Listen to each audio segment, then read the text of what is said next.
Yan,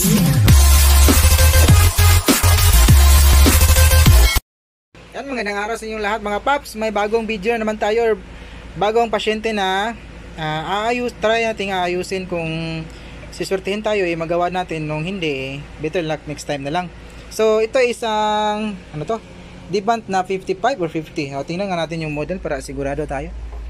So ito yung kanyang model, Devant na 50 pala, 50 UHD 201. So yun yung model niya. So ngayon yung problema, sabi ng mga nagkausap kami kanina nung pagtanggap namin ito, sabi niya wala pang bagyong Odette, nagkakaroon na to ng problema meron siyang fixture, meron siyang silbing mapapanuuran pa daw, pero meron na siyang mga vertical lines na lumalabas. So ngayon mula nun na-stuck to, tapos pinaandar niya ulit. So yung problema na daw, hindi na napapanuuran, kundi puro na lang daw vertical lines. So ngayon testing natin para makita natin yung tunay na problema. So binuksan na natin to para diretso na yung video natin, tapos kunting linis na lang ayan, para hindi tayo masyadong alikabukim dito sa shop, no? So pasensya na kayo, mabilis yung ating panalita. So may standby na siya, power on natin para makita natin yung problema. So dito tayo sa may mirror. Ano ba yan? Tingnan natin.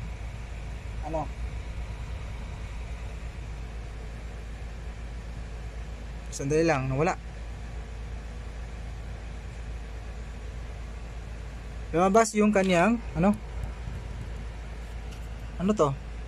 lumabas naman yung kanyang Devant, pero nawala bigla. Sandali lang. Pindutin nga natin yung kanyang power button. Ayun, wala na talaga. So ulitin nga natin. Pambihira to So saksak, tapos pindot ng power. Ayan, mirror. Ayun. So wala na po talaga.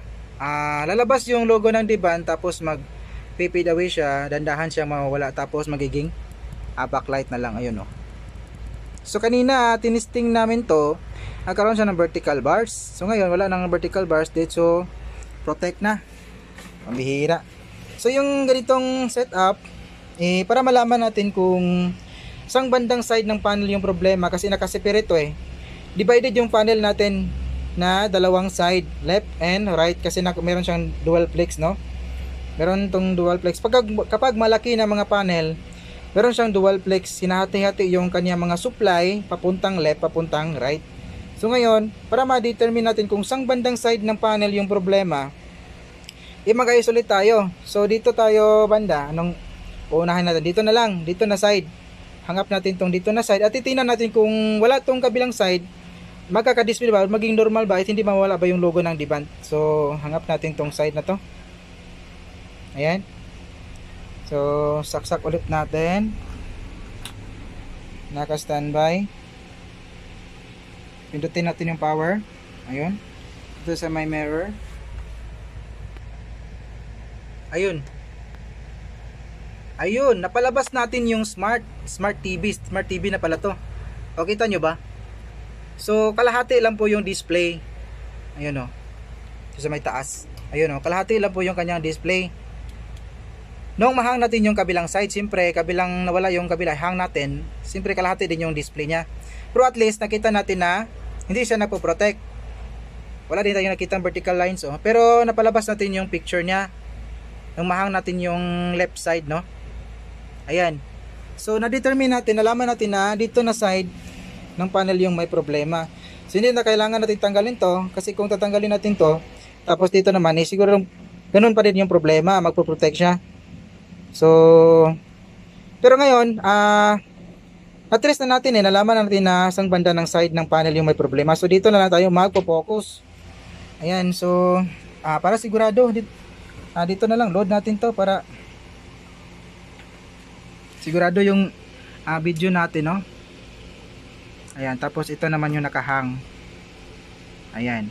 So testing natin ulit. Power, mirror, bilisan natin. Ayun. Di ba wala tayong nakitang display. So dahil dito nga yung side na may problema, so bunutin natin. Pag ganito kasi yung mga na-experience natin minsan nadadali to sa tip method minsan hindi, depende na rin sa tama ng panel, no? So ngayon, dahil dito na side yung may problema, ay mag-hang up tayo dito or magba-block tayo, gagamit tayo ng tape. So balik muna natin to kasi okay naman tong side na to So dito na side yung may problema. So mag-voltage checking tayo ngayon. Saan ba ilagay ng ating tester? Ayan lang, dun sa taas na lang. So ngayon, hindi pala.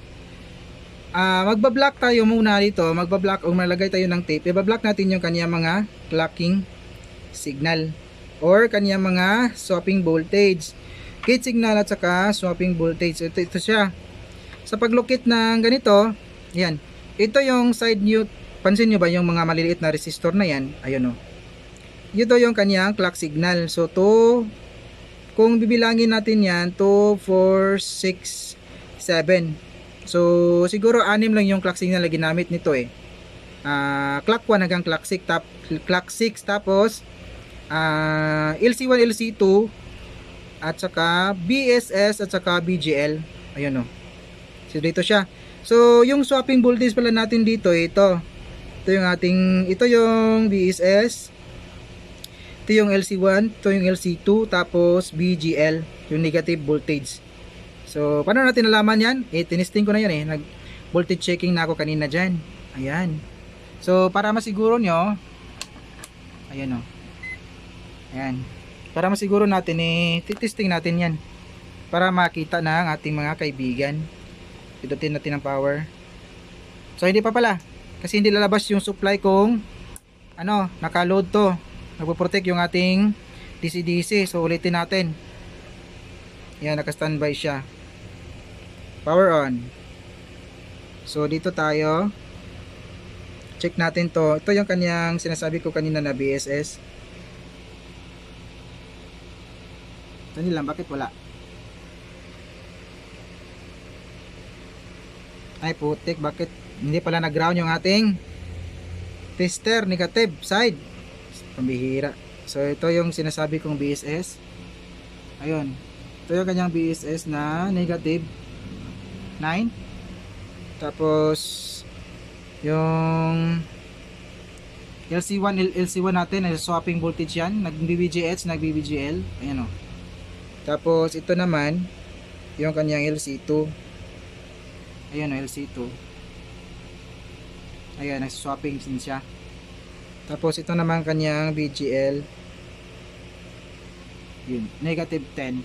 So ito ngayon, sama na natin yung pagbablock ng ating mga supply, yung swapping voltage, BGL, saka BSS, at saka yung kanyang mga clock signal. So bali yung bunutin muna natin.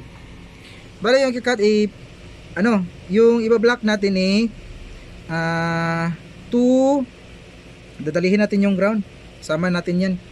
So 2, 4, 6, 8, 10, 12, 14, 16, 15 na lang. Kasi sumobra ulitin nga natin. Hirap magbilang ang liit. 2, 4, 6, 8, 10, 12, 14, 15. So bali 14 pins na lang. Huwag na natin dalihin yung ground sa may pin number 1. So mula tayo sa may pin number 2 hanggang pin number 15. Ayan. So kuha muna tayo ng maliit na tape. Saglit lang at babalik tayo mamaya. Ayan, balik tayo. So ito na. Ito yung blocking natin mula pin number 2 to pin number 15. So bali 14 pins lahat yung i-block natin dito. Yun, kita nyo ba yung tape natin? Ayun, transparent na cellophane tape. So ilalak natin to, tapos ilagay natin dito and testing natin kung uubra ba yung ginawa natin dito, uubra ba yung gagawin natin. Yan. So nakapix na, nakalock na. So saksak natin. Pinutin natin yung power. Tapos dito tayo sa may mirror natin. Ayun. Ayun